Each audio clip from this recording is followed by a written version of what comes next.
Hello po, good morning, good morning, good morning, good morning, good morning, good morning mga kaibigan ko. Good morning na po sa inyong lahat dyan. Ito po, meron po tayong dalawang sulumilyo. Ito po ang ating iluluto ngayon. Meron pong dalawang sulumilyo. Lagyan po natin ng perhil. Lagyan po natin ng paminta at bawang. Ayan po, lalagyan po natin yan. Meron po akong tatlong patatas. Gagawin ko pong french fries. At meron po ako rito kamatis at mais. Gagawin po natin ensalada. Yan po magiging pagkain nila ngayon. Kaya samahan niyo po ako. Ito pong sulumilyo ay lalagyan ko lang po ng bawang, perhil at paminta. Ipiprito po lang po natin siya. Ayan. Samahan niyo po ako. Huwag po kayong aalis. Bye-bye po. Gawain po natin to. Gawin po natin pelete. Ayan. Gawin po natin siya manipis.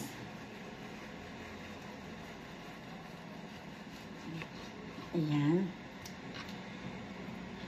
At atin po siyang titimplahan ng bawang, perhil, at saka ng asin, paminta. Ipiprito po natin siya.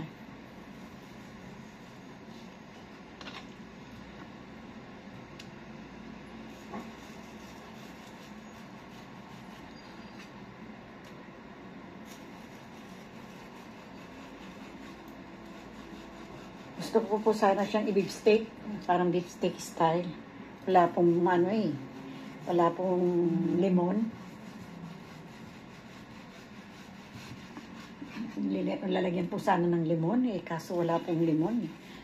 Kaya sabi ko, adobo naman po. Lagi na lang po silang ulam na may salsa. Kaya naisip ko pong iprito na lang.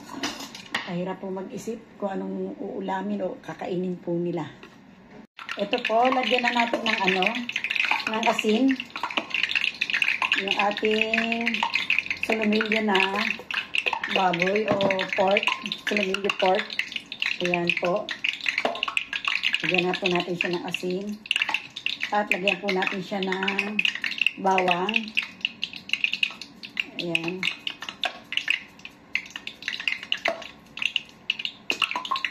Lagyan po natin siya ng paminta.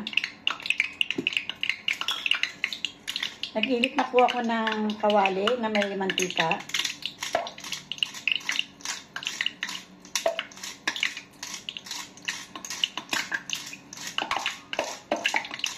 Meron na rin po akong iniinit na mantika para sa french fries. Ito po, unang prito po yan. Yung pangalawang prito, hindi ko pa po binabalatan.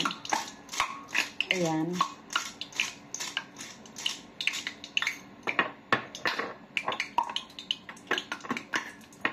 Lagyan po natin perhil.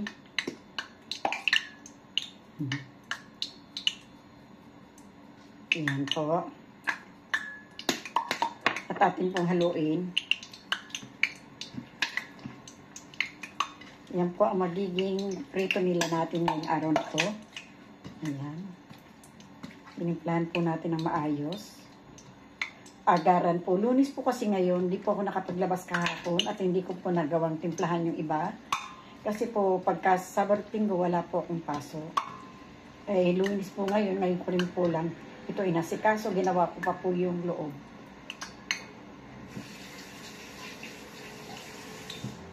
Ayan po. Ito po isasalang natin ngayon. Unahin pa po muna natin itong french fries. Unahin po natin siya. Lagay na po natin.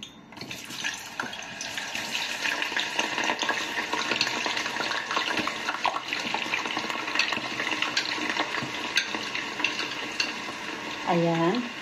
Lagay po lang muna natin dito. Salang na po tayo ng isa. Malamig-lamig pa po ng konti yung ating yung ating kawali para sa ating karne. Sa sulumilyo po natin.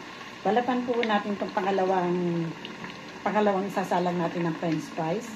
Kasi po dito po hindi ko na isasabay gawa ng yung po aking salangan ng para sa french fries ay maliit lang.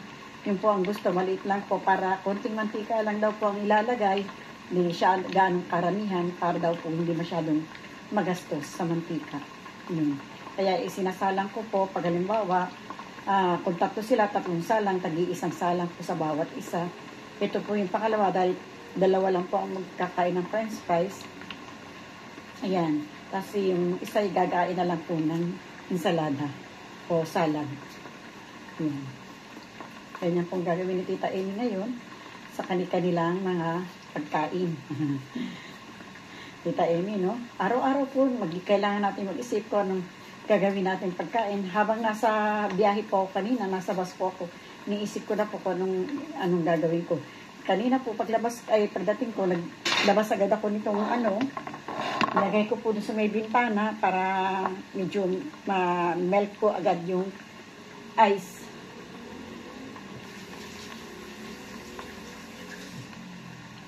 Kasi po pagdating natin ay frozen pa po siya. Kaya ganun po. Kaya minadali ni Tita pagdating naglabas po muna agad ako ng luluto habang iniisip ko po kung paanong luto naman po ang gagawin natin. Naisip ko po ng beef steak.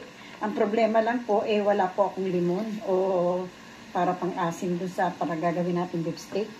Wala po akong limon, kaya naisip ko pong iprito na lang siya para sa french fries na lang po isasama. Ayan po ang ating magiging pagkain ngayon. Ay, isip-isip lang tayo ng konting diskarte para po meron tayong mai-serve pagdating po nila na meron po silang pagkain. Hindi naman po kasi minsan nag-iiwan kung anong luto po ang gagawin natin. Tayo na pong bahala ang mag-isip kung anong luto ang gagawin natin para sa kanila. Ay minsan po nauubusan si Tita Amy kung paano yung luto ang gagawin. Kaya naisip ko po iprito na lang para mas madali. Yan po ang inaisip lagi ni Tita. Prito ko na lang po para mas madali. Ayan po, gagawa po tayo ngayon ng ensalada, ng salad. Ito po yung tira nating kamatis nung Biyernes. Gamitin na po natin. Isin po natin yung kurason. Parang puso po ng kamatis.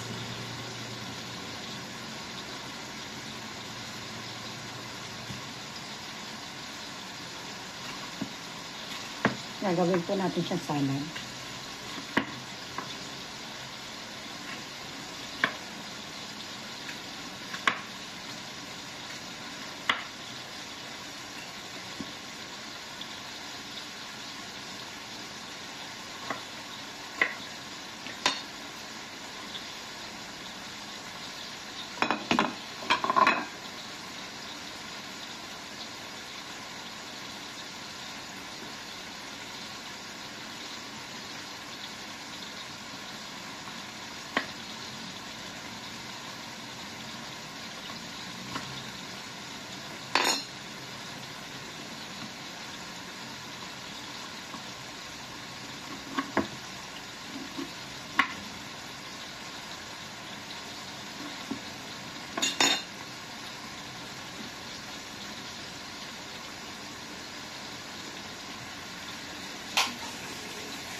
Lagyan po natin ng mais. Ito po, lagyan po natin siya ng mais. Yan.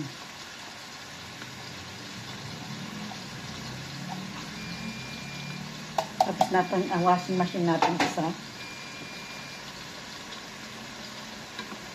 Yan. Yan na po, meron na po tayong tanon. Yung salad. Sina po natin to. Ayan po. Kaya ayan, meron na tayong isang pagkain nila. Mamaya po, papakita ko po sa inyo na maayos para naman po kitang-kita ninyo kung ano ating mga pinaggagawa. Ayan po.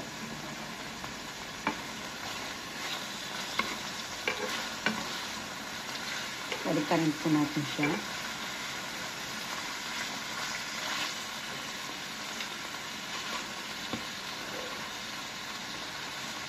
Ayan.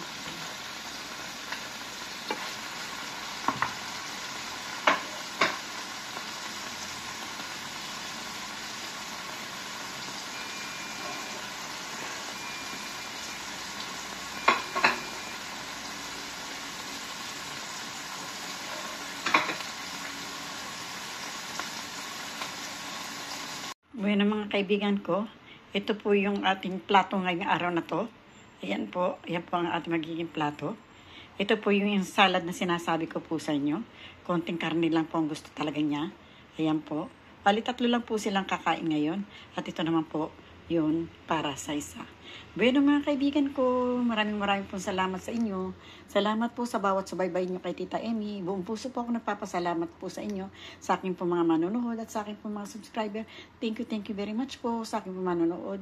Sana po i-subscribe na po kayo para updated po kayo sa ating mga ginagawa sa ating channel. Maraming po salamat sa inyo. Bye-bye po. I love you all. Bye-bye.